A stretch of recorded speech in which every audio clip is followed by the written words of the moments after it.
So my brother just recently was diagnosed with colitis, and I don't know if you know what that is. It's kind of like It's the thing uh, you look it, through and it changes colors, right? exactly. He's been Okay. diagnosed with the kaleidoscope. Okay. Uh, Oh no, that's how they treat it.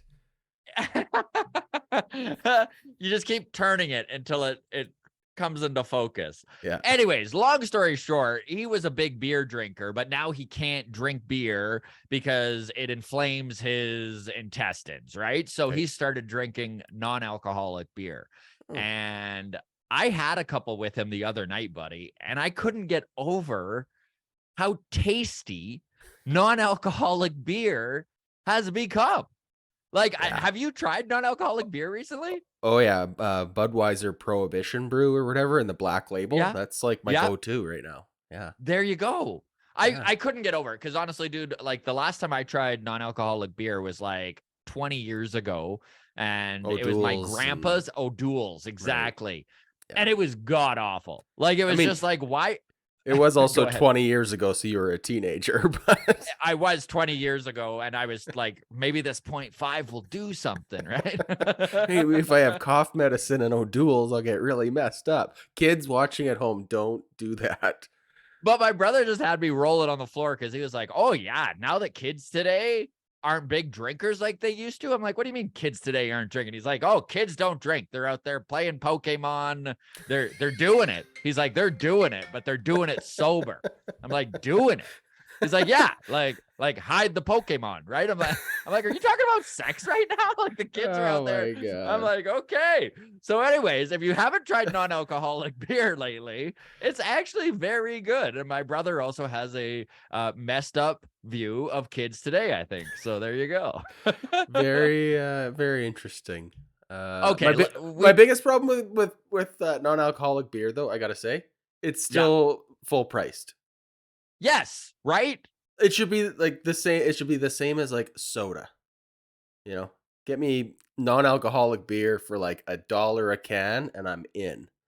But I guess the brewing process is the same, right? It's just like the I same amount of guess, work and time goes into making booze with no I guess. kick in it. Yeah, There it's you like my go. dad. I feel like my dad right now. Every time he drives by a gas station nowadays and he sees the price of diesel and it's like more than gasoline, he's like, "That is the cheapest part of the refinement process. Is the diesel?" He's like, "There's no way diesel should cost more than gasoline."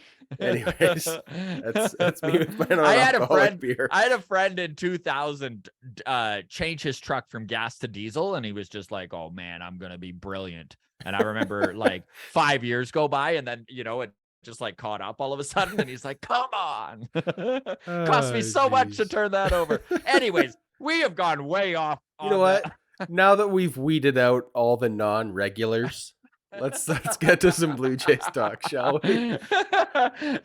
just any newbie here is like, "This is garbage." This is Okay. what did I click on? And the regulars are also like, "This is garbage," but they're like, they are eventually going to get to it. We know. We've been They're here here. for the Anyways, garbage. Yeah. hello and welcome everybody to the Walk Off. I'm Scott Belford, joined as always by the best co-host in the biz, Adam Mack. We are switching things up a little bit over the holidays here just because it's the holidays and there's not a ton of news going on. So we did a short Correa to the Mets video on Wednesday, which was going to be our mailbag day. And then we were like, let's just push it to Friday. So today's show isn't a news show. It's going to be all of your comments and questions. Of course, we appreciate all the interaction throughout the week. We had literally, we're almost at the point where it could be 4 digits.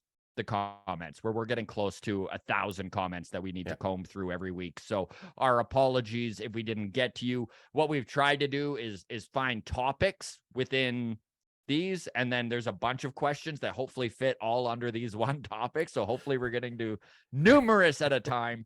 You can always reach out to us on Twitter at Walk Off Podcast, Instagram, the Walk Off Podcast. Discord is always free to join. Tons of interaction in there, and that link is in the show notes. All You know, right. we had a good comment on the YouTube from last week. It was like, how does one get a comment submitted for the mailbag? And I responded politely, like, well, you comment here, we call through the comment section, join the Discord, all the things you just read through.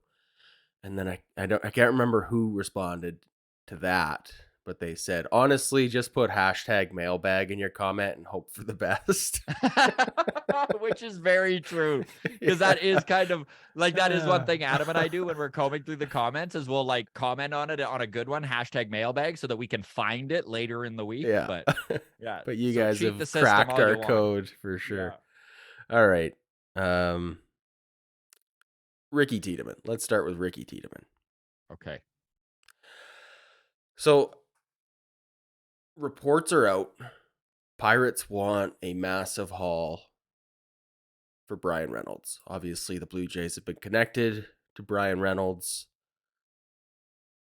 Switch hitting, center Switch hitting, fielder. center fielder, top caliber asset that would be coming back for whoever gets them. Reports Yankees are Mm-hmm. interested in Brian Reynolds.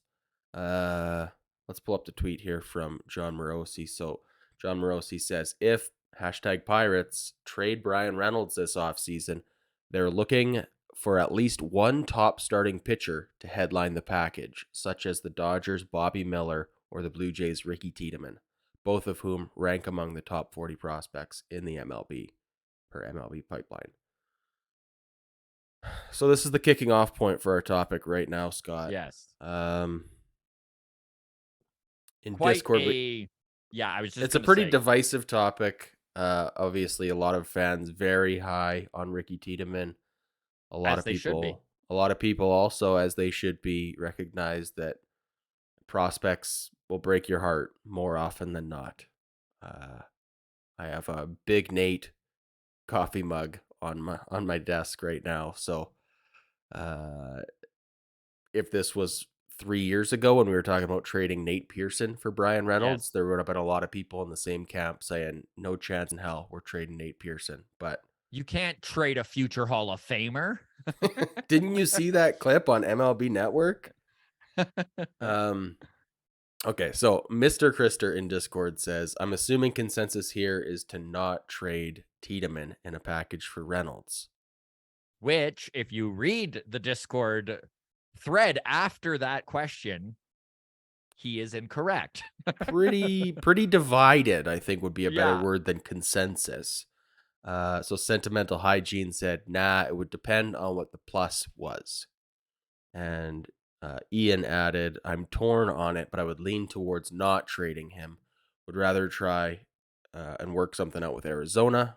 I'd rather give up Moreno rather than Tiedemann. How do you feel about that, Adam? Would you rather see Gabriel Moreno move than Ricky Tiedemann at this point? Both Um, obviously exceptional talents, both top 50 prospects in baseball. well, okay, we're gonna get to farm system and the importance of that later in the episode, so I don't Okay. want to spend too much time on that. I am more confident that Moreno will work out than I am that Tiedemann will work out. I mean, like at the major league level, be a functional Yes. MLB player, only because I've seen it. Yes. Moreno came up, had his debut last year, didn't look like a fish out of water. He looked good. That's a big step that a lot of people stumble with. Dominate in Mm-hmm. AAA. Look at Jared Kalenic with the Mariners, right? 100% great example. So you could be the number one prospect in baseball. That transition from AAA to the MLB is a very difficult one for a lot of guys to make. So I'll just leave it there on my preference for Moreno and his value with this team moving forward. Rinks added in Discord. He said, if we had a rotation like the Astros already, I'd say go for it and trade Tiedemann. But he's such a high rated prospect. I'm not sure it's worth trading for Reynolds unless we are also going to trade Gurriel Jr. That could be interesting. Get a quality lefty bat in regularly that way. So I'm not quite sure I understand the logic of that. I guess the idea is Brian Reynolds, make room for him every day. I would have to Every day. assume if we're trading for Brian Reynolds, he is the 159 games a everyday year. left fielder. He is the most everyday option we have, and we figure it out from there. No? One thing that I just want to reiterate here, and I know that we bring this up a lot, so apologies if you're sick of hearing it. Raimel Tapia played 140 games last year as our fourth outfielder. So having Lourdes Gurriel Jr. as our fourth outfielder, I am just fine with.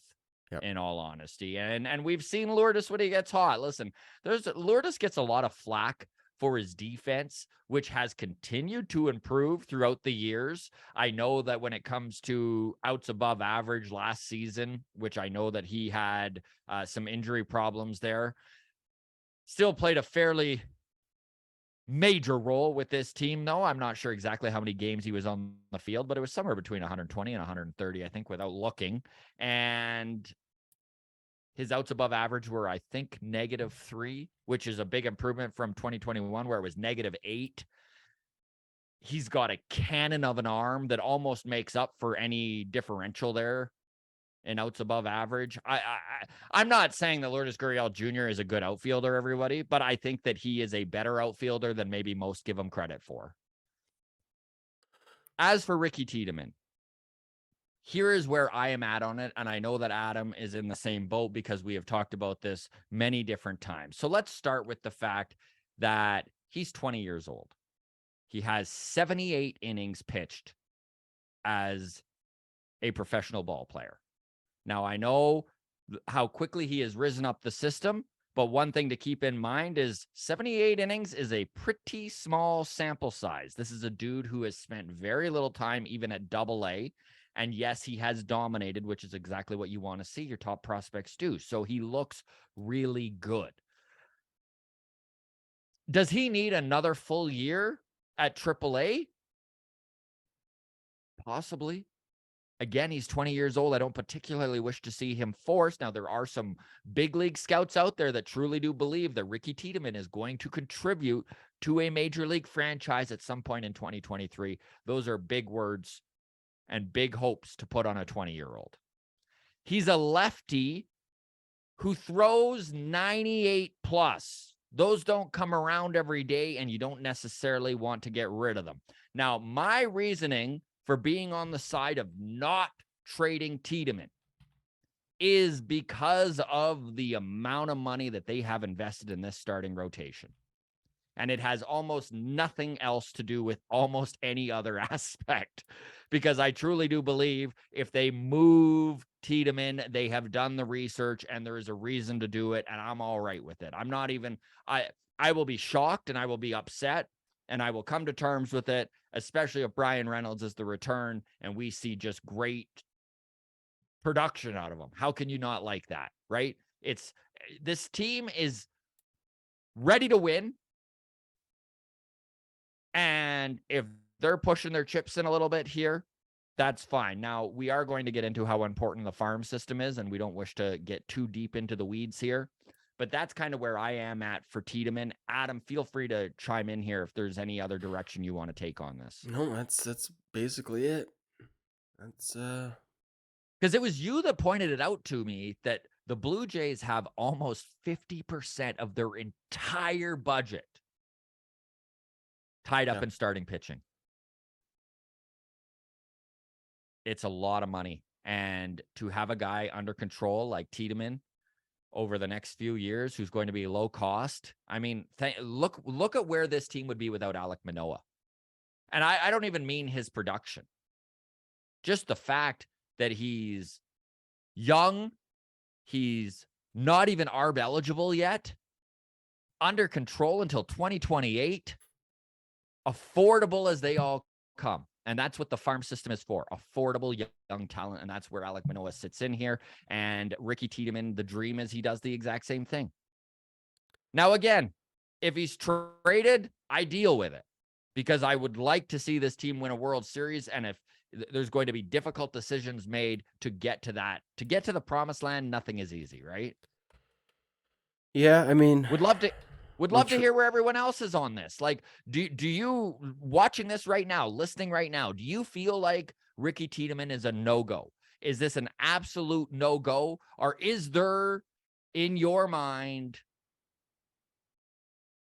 a trade worth moving Tiedemann for?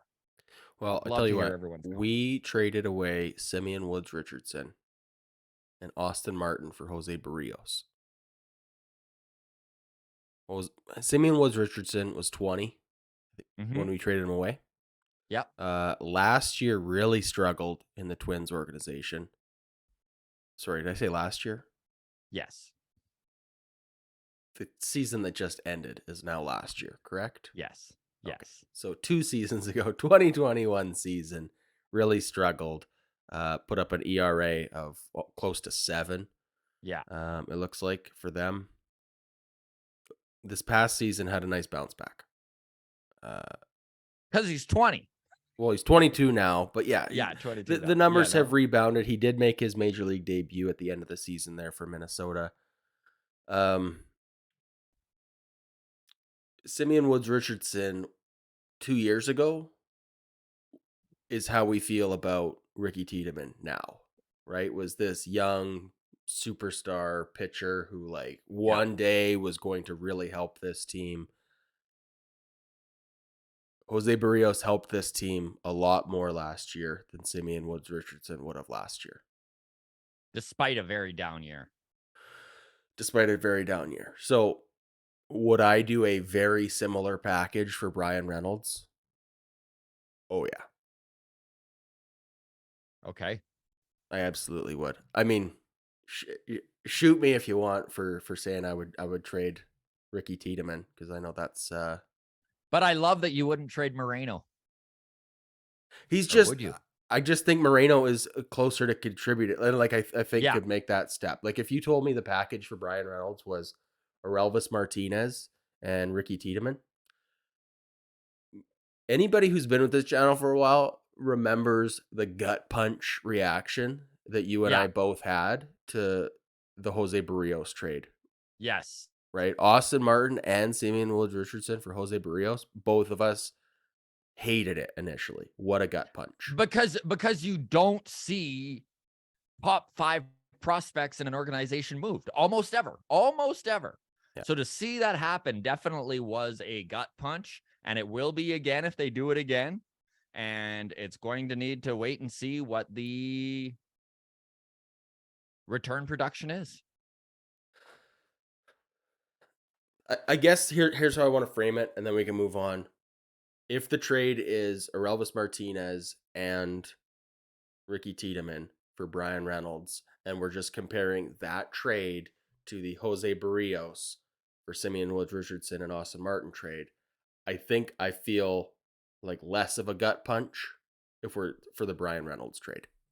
I would say so too. I have more faith that Brian Reynolds would fill an area of need on this team that they are pretty desperate to fill. So Yeah. we'll see how it goes. Now, listen, if they can get this done by moving a guy like, I don't know, like, would you be all right if that prospect instead of Tiedemann is Josfer Zulueta?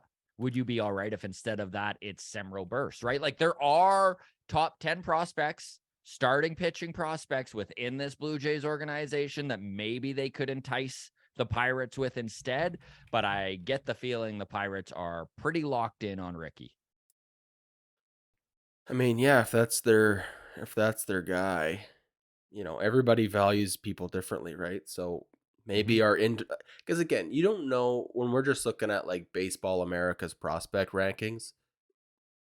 That's an outside third party's evaluation of a prospect's value, right? We don't Yeah. know. Tiedemann might be 5th on our list of pitchers. Maybe the Jays are really high on Sem Roberts, Yosfer Zulueta, and Adam Kloffenstein, for all we know, right? Despite Major League Baseball's rankings, the Jays could truly feel the higher ceiling is on one of these other prospects. You So don't know. they might be thrilled. They may be like, "Wow, we could get Brian Reynolds and not have to give up Yosfer Zulueta. Amazing! Pull the trigger." You just never know, right? So it'll be interesting to see how things shake out. I'd love to have Brian Reynolds on this team. I think he's a major addition that helps us win now, and we'll get more on that topic when we touch on the farm system towards the end of the show. But let's move on from there, shall we? Okay, Trevor Bauer reinstated. Can we move on? Is that enough of this topic yet? I'm already over it. Uh, yeah. All right. So Trevor Bauer reinstated by the MLB. Obviously, baseball's greatest villain to ever exist. Maybe short of Barry Bonds, but for very different reasons. So we got loads of comments here. And that's Neither why of we're us really want listen, to address this, but because we're idiots. We're just comics. We're not really the type to delve into this heavy of a subject. And it is a very heavy and divisive subject. It's funny. We just talked how divisive Ricky Tiedemann is, but that doesn't even scratch the surface of divisive when you're talking Trevor Bauer. So we are going to address this. We did have enough questions and comments that we are going to get into it. Let's read over some of those questions. All right. So first one from Darian on Twitter DM'd and asked, Trevor Bauer getting reinstated and released from LA. Is he an option for the Jays? We were third in the running when it came to him before, and the Mets don't have room. That's never stopped the Mets before. Yeah. Anyways, the Mets don't have room and the Dodgers don't want him, so maybe it's Jays time. And then Boba Cards on Twitter also asked thoughts on Jays going after Bauer. Look, we had several dozen comments in Yes. this vein. Sorry if we didn't get to yours specifically, but here's the general response. Zero chance the Blue Jays and the Rogers Communications as an organization are going to touch Trevor Bauer with a 10-foot pole. Am I overstating that? I think that you just nailed it 100% as to the possibility of the Jays going after Trevor Bauer. So let's talk a little bit about Trevor Bauer here. John Heyman tweeted that the Dodgers have until January 6th to decide if they want to keep Bauer. It is totally within Los Angeles's rights to pay him out and set him free on the free agent market for the other 29 teams to pursue. Now, at that point, it would be on a very low level contract. We're talking, I think, and I'd need to double check on the rules, but I think that he would need to take this first year at league minimum salary. Now, of course, does that hurt him? No, because the Los Angeles Dodgers are paying him out like $42 million or something like that. Okay. Bauer has been reinstated. I think it was 144 games in suspension time that he served. His criminal charges were dropped. There are two ways to look at this, and this is where things get dicey. There are still civil lawsuits pending and like some yes, legal stuff that needs to be sorted out and whatever. But yeah, sorry, continue. basically, and Adam and I talked about this beforehand because we really wish to tread lightly on this subject for a few reasons. Number one, obviously, we're well aware of what a triggering and awful subject this is for anyone who's ever underwent any sort of abuse in any sort of way. And obviously, there is zero place for it in the game. There According to a lot of the stuff that has been released, it does look like there is a gray area here because it's either spoiled athlete is just a giant piece of shit, or woman takes advantage, sees an opportunity to get paid. But I think we both agree that it's probably somewhere in the middle. He probably stepped over some lines. It seemed like this rough sex stuff was somewhat consensual. It's a real gray area. And obviously, we are not qualified to make any sort of Moral stance. Like he's going to return to baseball. As you said, the truth lies somewhere in the middle. We, as the general public, as anybody, we'll never know. We'll never know how this played out. Unfortunately, that is the case with so many domestic violence situations, sexual abuse situations. A lot of times, unfortunately, it does come down to he said, she said, which is unfortunately where a lot of predators do take advantage of gray areas and get away with a lot of stuff. That's crime in general. He's going to return to baseball. It won't be with the Blue Jays. And it won't be with the Blue Jays. The Toronto Blue Jays and this Look at Rogers Roberto Osuna, Communication. right? Exactly what I was going to get to, right? This Rogers Communication ownership group has already proven that if there is even just a sniff of that sort of problematic situation, Mm-hmm. that they are done. They are Gone. going to clean their hands of it. We watched Roberto Osuna shipped out in weeks after it came out. Yep. And he And was dominant for the Blue Jays. and he was dominant for the Blue Jays. He may be the best closer this team has ever seen outside of Tom Hankey, Dwayne Ward, and those World Series winning teams. Now, after watching the precedent set by this ownership group when it comes to assault allegations, there is no way they are dipping their toe in the Trevor Bauer waters. There's just no way. No. Now, on top of that, I think that Los Angeles is going to release him because there are a lot of rumors and a lot of talk that he wasn't very well liked in that clubhouse. So that's another little caveat to this whole thing, right? Is there going to be a home for him somewhere in Major League Baseball? I think there will be, but I think that the Blue Jays are very cognizant of the clubhouse that they are building. They've always been a team that really values quality character. Mm-hmm. And that is, however you feel about Bauer and however you feel about the situation that he is in, Trevor Bauer is not really a beacon of light when it comes to a symbol of character. One can only hope that he gets in deep conversation with the San Francisco Giants and then signs somewhere else. The All right. Mets. He will go to the Mets. For the league minimum. Yeah, absolutely. For the league minimum. This story isn't going to go away, but I don't really care to address it ever again. Yeah. We are not the right people to do that. We appreciate the comments and the questions about it. Big if he signs with the Blue Jays, I'm happy to talk about it once again. But beyond that, but I'm very confident there's no way. So, all right, let's move on from there then. Matt Chapman, point of topic as of yesterday. Yes. Free agent at the end of this year. Big third baseman free agent class for next off season. We got Rafael Devers, Manny Machado. Rafael Devers, yeah.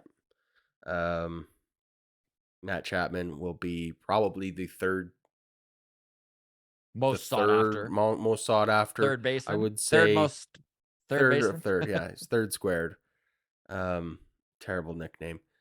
Anyways, it's probably Machado, Devers on a tier up here, and then below that is Matt Chapman leading the way. So basically, our video yesterday was just comparing the third base class that is shaping up for next year to what was the shortstop class this year in free agency, where we watched mega deals go to Trey Turner and Dansby Swanson and Xander Bogaerts and, of course, Carlos Correa.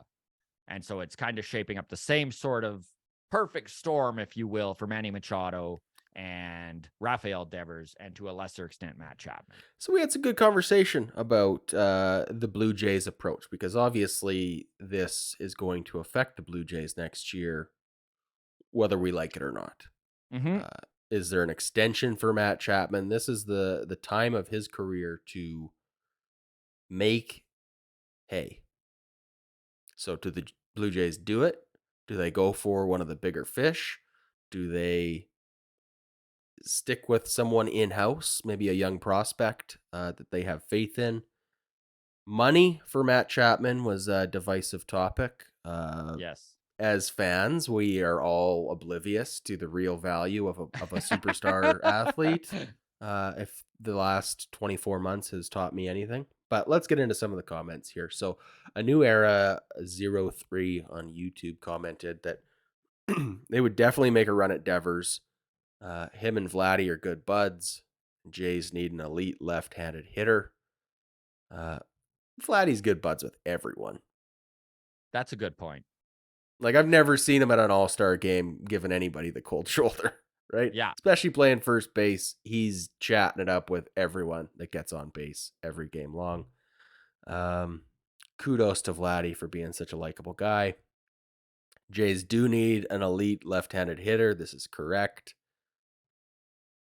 Rafael Hopefully, Devers is hopefully that problem is addressed well before the the end of next next free season. agent classes out there. Because let me tell you, if Sure. we need to talk about the need of a left-handed bat for another freaking year, I'm gonna pull my hair out. I'd rather Anyways. talk about Trevor Bauer. Oh my God. Don't all corner right. us into that corner.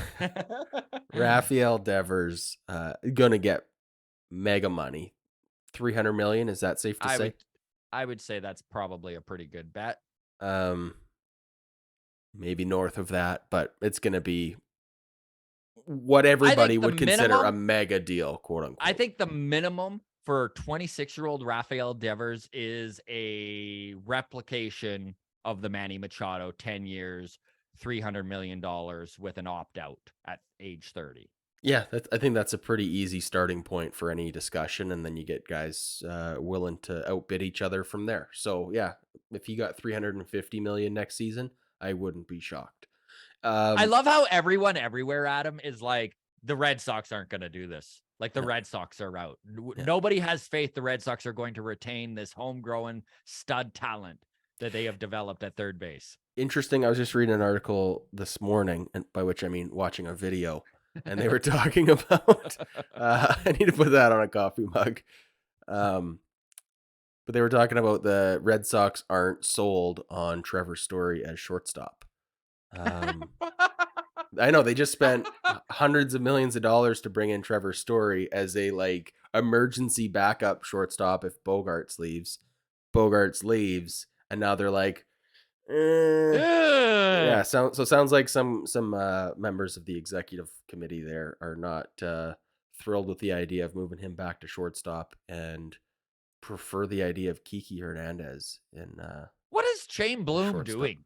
I can someone explain to me? Anyways. Yeah. So anyways, Devers to the Yankees next year. That'll be the thumbnail for this video. It worked last time. Let's rerun it. Okay, so let's talk Matt Chapman though for real, because how much money does he get? Right. This is the big speculation. You threw out casually George Springer, Springer deal. comparable contract, which would be 150 over 6. Yes. So And I think Sam S says 5 years, 125 million. Adam Kahn on YouTube says Chapman gets 200 easily. 25 mil over 8 years. I'm not sure the Jays will go there though. I can't see the Jays giving a 200 million contract to anybody before Bo and Vlad. Yeah. So I love Matt Chapman. I would, if he was a forever Blue Jay, I would absolutely have a Matt Chapman jersey. I agree. If Like, for some reason they actually managed to find a way to lock this man up long term, I'm buying a Chappie jersey. 100% I am. I just can't see it, man. Like, unless he falls in love with Toronto the way Jose Ramirez fell in love with Cleveland. Yeah. And takes a similar unless deal. He's prepared to leave $100 million on the table. But even then, like 140 over 7 for Matt Chapman, I don't think the Jays are doing that even. Now, if Sam S is correct and we can lock him up 5 years, 125, you do that tomorrow. You freaking sign that deal tomorrow. You lock 29-year-old Matt Chapman up for $25 million a year over the next 5 years, and you freaking thank the baseball gods that you managed to somehow get that ink onto that contract. But personally, after watching what just happened in the baseball market this year, I don't think there's any way. Brandon Nimmo got $162 million, gang. And nothing, I mean, I wanted Nimmo. I just can't believe he got that much, considering if he was a free agent just 1 year ago, let's be honest, 12 months earlier, Brandon Nimmo, I doubt gets $100 million. He probably gets the DJ LeMahieu contract. Yeah, probably. Matt Chapman is a great 2-year stopgap. Hopefully buy time for one of the prospects. At the time, I think we were looking at maybe Jordan Groshans, Aralvis or Jordan or Groshans. new guys are stepping up. Addison Barger's a name that gets thrown around. He had a great year last year. We'll see what he can do this year. Aralvis shows amazing power in the bat, but Yeah. I mean, the plate discipline and the batting average does need to come up. I don't know. I don't think Matt Chapman's with the Blue Jays next year. Maybe we It bring makes me back sad, Josh but Donaldson on a cheap ugh. deal. I know. I don't like the idea of a 39-year-old Josh Donaldson either necessarily, but if none of our guys are ready, like, we just have other needs, Scott, that It is so crazy to me, dude, how much this third hole at third base that I wasn't even thinking about it a oh, did it year ever ago. sneak up on us, man? And now I'm just like, oh my What God, are we like we gonna can't go. do? We've already watched what happens when this team goes without a third baseman. Yeah, I don't want to see Espinal at third base or Kevin Oh, Biggio. Remember Kevin Biggio at third base as yeah. our everyday third baseman for a season And I before Matt love Chapman? Santiago. By the way, everybody, I love Santiago Espinal. He plays a very good defensive third base. That's not what I mean. It's just we have seen how important production offensively out of that spot is, and that is not Santi. I think Santiago Espinal is simultaneously underrated and overachieving.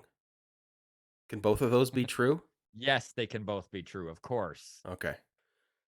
We did get another comment on that video about Elvis Martinez. So D Cooper wants to know, was Elvis Martinez not mentioned in this video with regard to third base? Maybe I blacked out when he was discussed.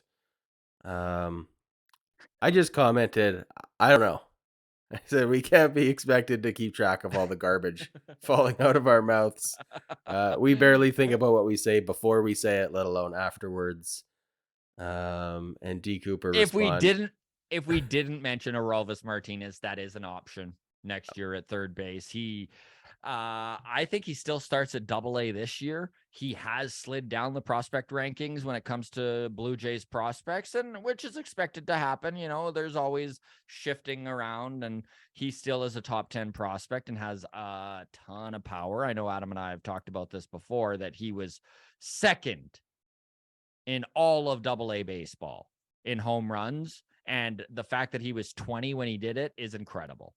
Now, that said, swing decisions are a big question mark for this man. And there is a giant gap that needs to be filled before he probably even gets the call to AAA. We'll see. Yeah. There's some development that still has to happen there, is what I'm saying. So, funny end to this little dialogue here with D Cooper. D Cooper says, well, consider me your channel's best dumpster because I enjoy every bit of garbage that falls out of your mouths, which was pleasant. And then this morning, I woke up to a DM on Instagram from a very anonymous looking account who just sent me a link to a website and said that we should get one of these for our offices.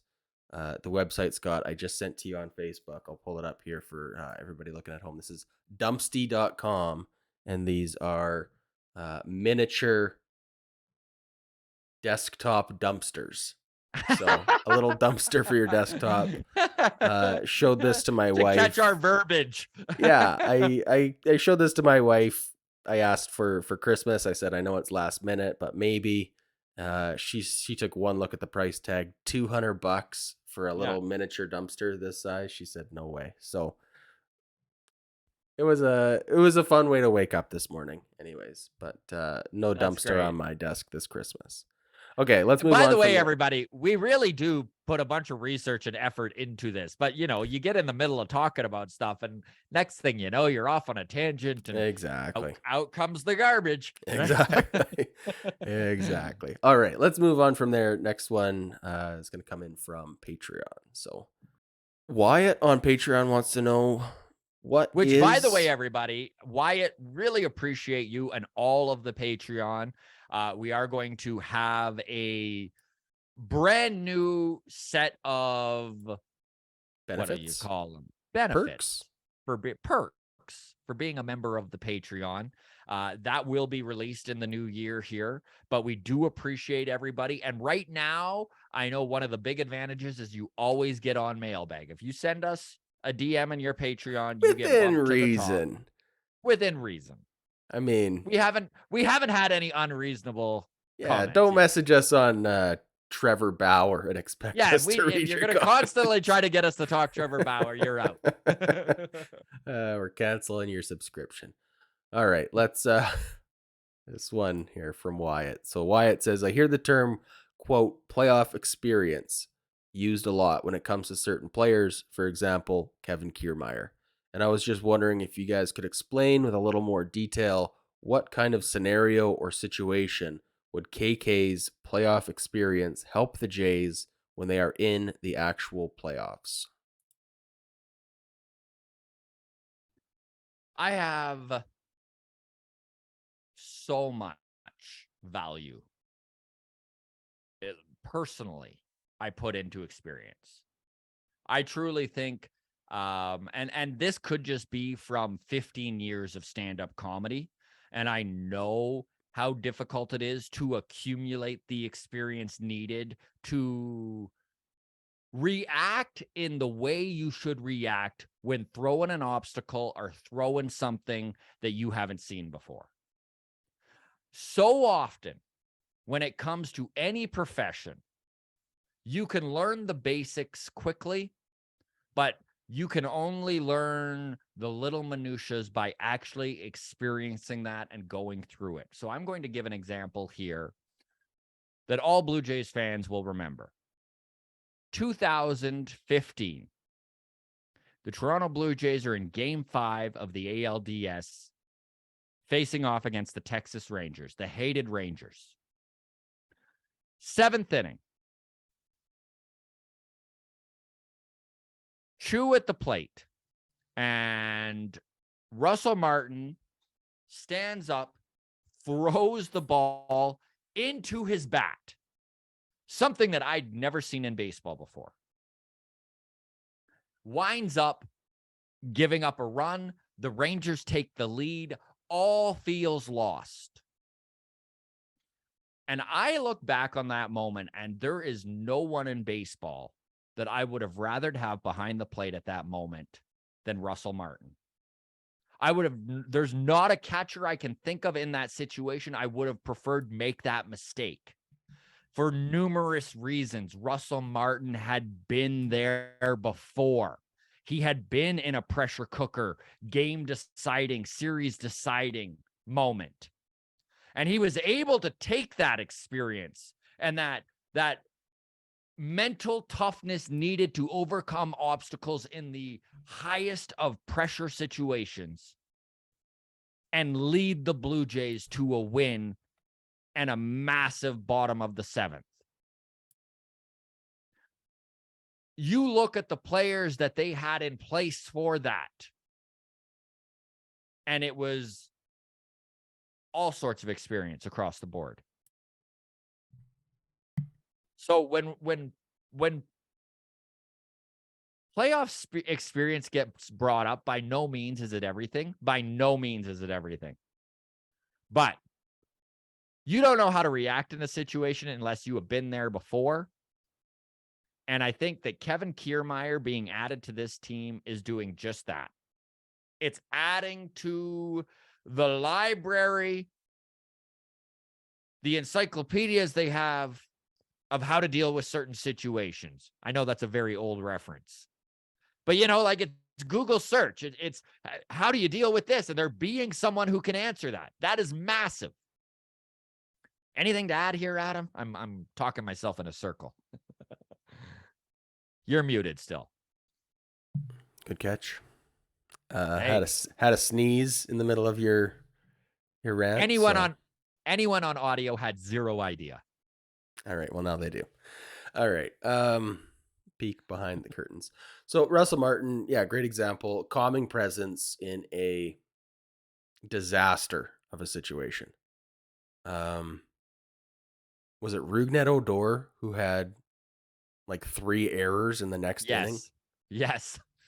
Kind of just a contrast of lack of playoff experience. Like just Mhm. sometimes the moment is too big for a guy. Uh, Russell Martin had, I think, close to 60, 58 playoff games in the postseason. All that time, Dodgers, Pirates, even the Pirates went to the playoffs with Russell Martin. How good was Russell Martin? Anyways, Right? um, George Springer, 65 postseason games. That's good playoff experience. Obviously, Yes. World Series rings with the Houston Astros. Kevin Kiermaier, 29 playoff games. That's a lot. It is. Like, it doesn't sound like a lot, but it is, over the course of 4 or 5 seasons, right? It is, I'm going to tread carefully here because I love Alek Manoah, but he pitched the opening game of that series against the Mariners. Zero playoff experience for Alek Manoah. Didn't have his A game. I'm not about to say the moment was too big for him or anything like that, right?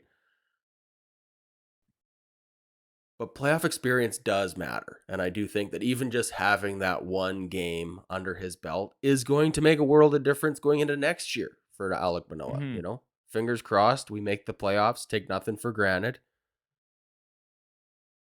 Another great example of playoff experience is the Bo and Springer collision in center field in that game 2 of the wild Sure. card series, right? Because now Bo Bichette, he's going to read, and it does suck. Listen, it sucks that this is a moment that had to be experienced, but truly, he will never forget it. And he will always know the score in the game. He will understand that in a situation like that, you're up by 3. And if 2 guys score, you still have the lead and you don't have to go all out to make that play. Yeah, okay, so you're saying that collision he's going to learn from and he's not going to do the same next. I do. Yeah. Oh, gross. Okay. I know I have an unpopular opinion on that whole collision. It was a absolute freak accident. Like, it was as Of crazy of an course. incident as the Russell Martin throws the ball. So that's a great story that you started with because it all comes full circle. It is as one in a million as it gets. I don't want Bo Bichette doing anything differently on that play. Like, I think the best version of Bo Bichette is the Bo Bichette with the high leg kick, the swinging his freaking face off. Like, playing with reckless abandon is the Bo Bichette that I want. I want to see it until he physically can't do it anymore. I don't want to see him pulling up and playing it safe. I don't want to see that from I don't want to see that from anyone. We rarely disagree, but I could not disagree more with you there. I really think that if Bo Bichette didn't learn from that moment right there in that elimination game where you were up 8-1 and you can't look at the score and see that you're up by 3 and be able to judge in that moment that it is I better to allow 2 runs than it is to go all out and wind up them tying the game. I can't no, see it. I'd be so I choked. want my game changers changing the game. 1% of 1% of 1% of the time, it's not going to work out in our favor. But I want them going for it, man, because I mean, I don't want my pitchers worrying about base runners, but I want my defenders trying to catch the ball every single Let's time. give a different scenario. Let's say Lourdes Gurriel Jr. is in left field. There's a runner at third. There's a runner at second. There is 1 out. You are up by 3 runs. And instead of holding up and letting the ball bounce and letting 1 run score, and there be runners at third and first with 1 out and the double play still in check, He goes full out, makes a diving attempt at the ball. The ball misses. It goes down into the corner. Now he's running around. Both runs score. Now there's a runner at third base with Sure. one out and the Sure. tying run at third, right? Like, Yeah. this is what I'm saying. Read Yeah. the game. Like, and that's the only Lourdes negative Gurriel I had to Jr. is say not a about game Bichette. changer. You just totally changed the formula of the scenario in an unfair way, my friend. You went, Bo Okay. Bichette is a game changer. He is a superstar, and roast me in the comments for how bad his defense is if you want. It is not for lack of effort. Okay, George Lourdes Springer in Gurriel, right field then. sure. Different example. George Sure, Springer, whatever. I want George Springer diving for the ball. He is a great With one out defender. and run it. No, you don't. You Okay, want whatever. No, them not if it's reading the game. okay. There is situational baseball. If he thinks he has a chance at making it, I'm gonna trust George fucking Springer's opinion to think he can get it. I've never seen George Springer lay out for a ball that's gone past him. I have with Lourdes Gurriel Jr. Anything that touches the ground is a scary play for Lourdes Gurriel Jr. George Springer, if he thinks he can get to it, I don't see him diving for a ball that he can't get. If he thinks he can do it, absolutely. I'm glad he went for it. Okay, I used the wrong name. That was not why I brought up that example. I'm just saying that I don't give a shit who it is, superstar or not. I want you to be able to look at the scoreboard, realize where you are in the game, and make the right play based on the situation. And that's what Bo Bichette's only mistake was in that scenario, in my opinion, was there was no need for him to go all out when there was still up by 3, and you're just, anyways. All right. I want my guys going all out. I just don't want them going all out if it's going to possibly, if it doesn't work out, lose you the game when there's no reason for that.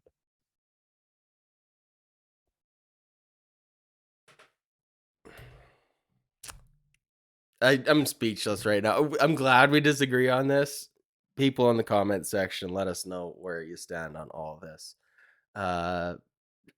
This is not playoff experience related anymore. This is just we're back on the collision. Yeah. Anyways, It's not about the collision. I think I'm glad Bo gave it all he could. I don't blame him at all. You just said you weren't. Now, well, I will blame him if he does it again. Hell yeah. What, you can't learn from your mistakes? We're going to split a beer when he does it again and makes the catch, because 99 times out of 100, it's not a freak collision. Like what? A non-alcoholic beer. A non-alcoholic beer. There you go. We'll split some diesel in the parking lot. All right, let's move on from there, shall we, Scott? Sure. All right. Next one. Regarding the farm system. So Murray Graham commented on YouTube. This was about the spending of money. So Murray says, I agree that we've entered a new era of spending. That being said, the salary cap of $233 million will need to be raised, and there will also need to be a minimum salary payroll, a salary floor, if you will. I've never considered the Jays big spenders. The fact that they are number 5 in the MLB as of now without any real mega contracts really scares me. It used to be the Yankees and Red Sox that drove salaries up. Now there are many teams doing that. I don't see a way the Blue Jays locking up Bo or Vlad with these insane contracts being handed out this year and maybe next year. If they manage to do both of those deals for Bo and Vlad, then the rest of the team will be made up of minimum salary or less than adequate players in order to compete in this division. So Murray's thoughts are, if we hand out mega deals, and let's just, for the sake of argument, let's just call them $300 million contracts for Bo and Vlad. Sure, it might be more, it might be a couple million less, but let's just not worry on those details, okay? If we hand out 2 of those, that we're not going to have any money left for anybody else, basically. And the point that I want to get into about the farm system is that this is where a franchise, an organization sets itself apart from the rest, right? You look at teams like the Dodgers, you look at teams like the Astros. These are teams that pay when they need to pay and then they have a replacement level of talent for their superstars that are being developed in the minor leagues. So, in terms of the Blue Jays,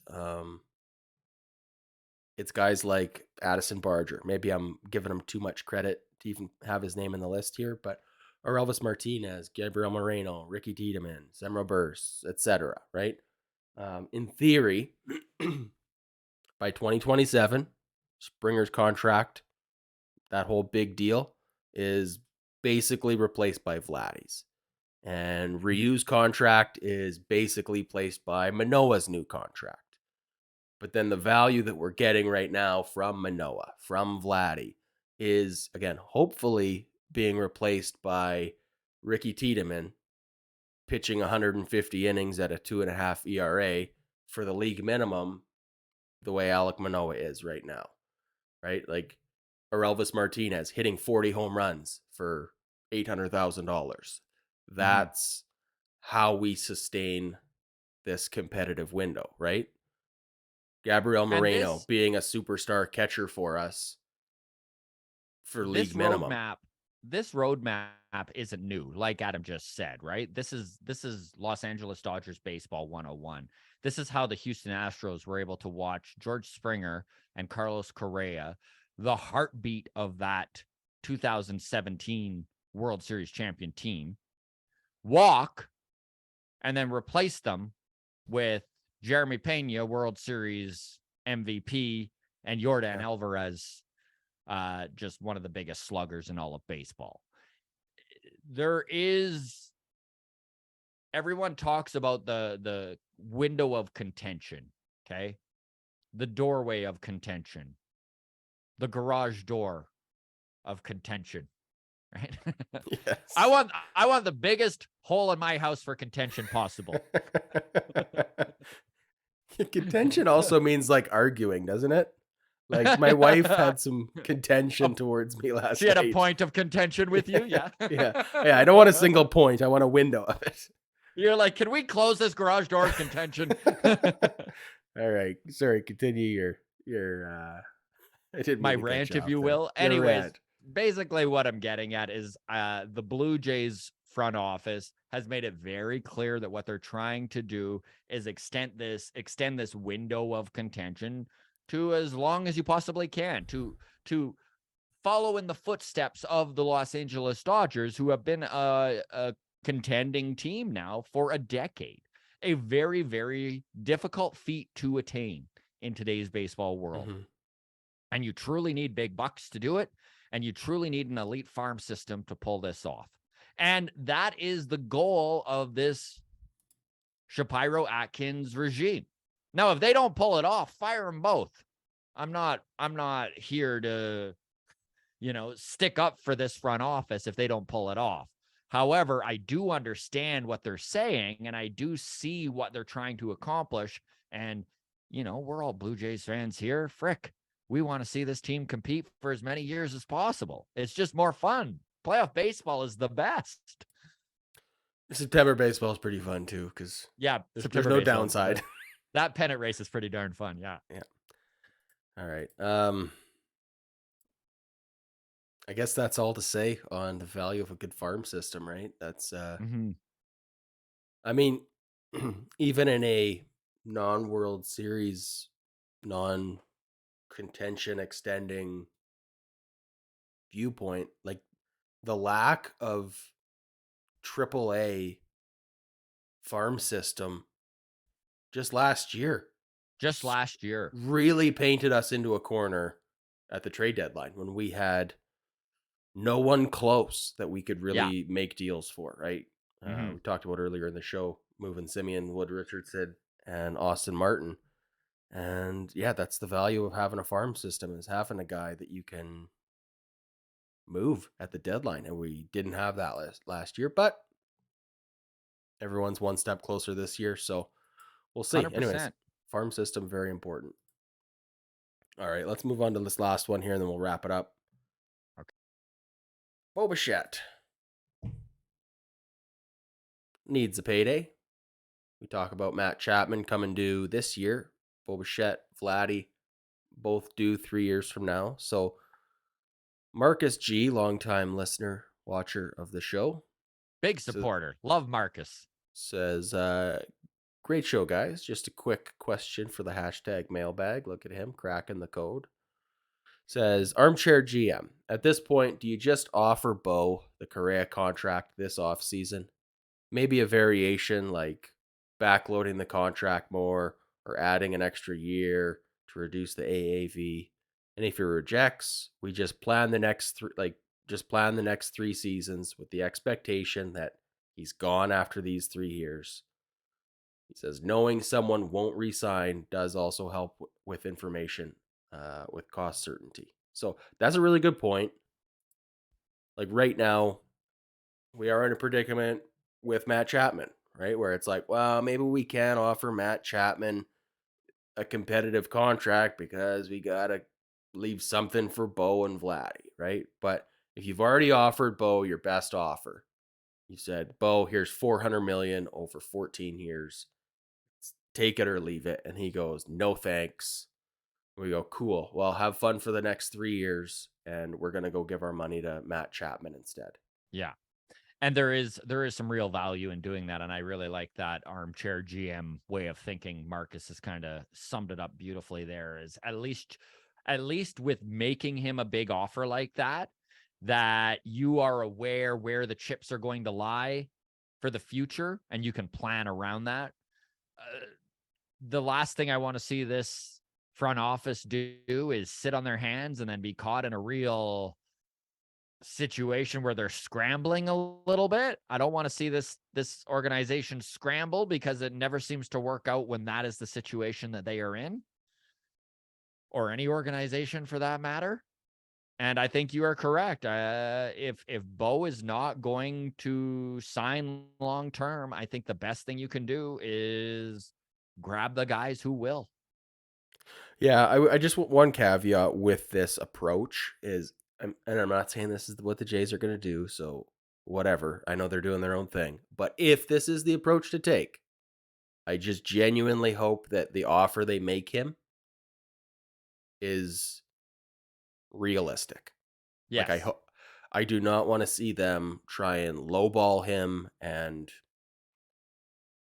get Buddy, if some I sort of a deal out of it. if Like, we let's offer watch him our actual best offer. If yeah, this is going to be like an ultimatum, take it or leave it type deal, let's offer him the most that we genuinely think that he is worth or that he would sign.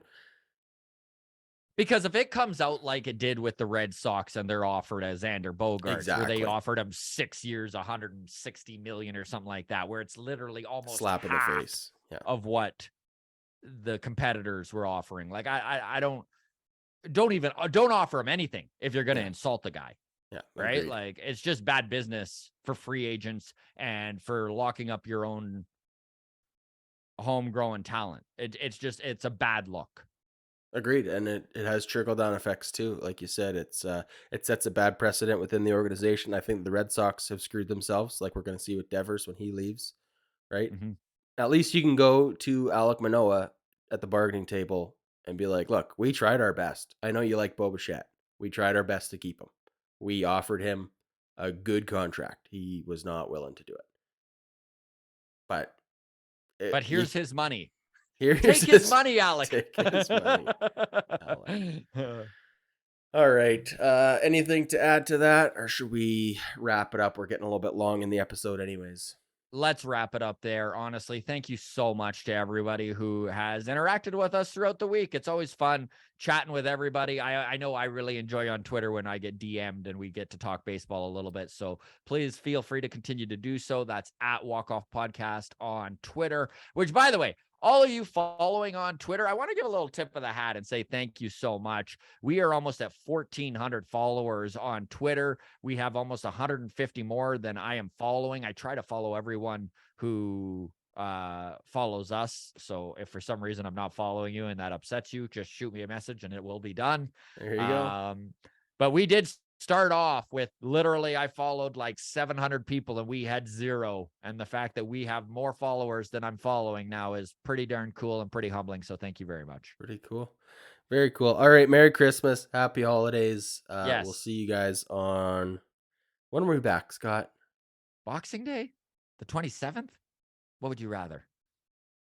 We should have discussed this at a Yeah, different time than this is right now at terrible the end of the content right episode. now. I don't know. Let us know in the comments when you want Yeah, us where back. where when you want us back. Should we just take a week off, or you want us to come back Christmas morning? And we'll all right, All right. Well, we'll let's get see out you of here. next week, no matter what happens. And all the best, everybody. A very happy holidays. Take care of yourselves. Cheers.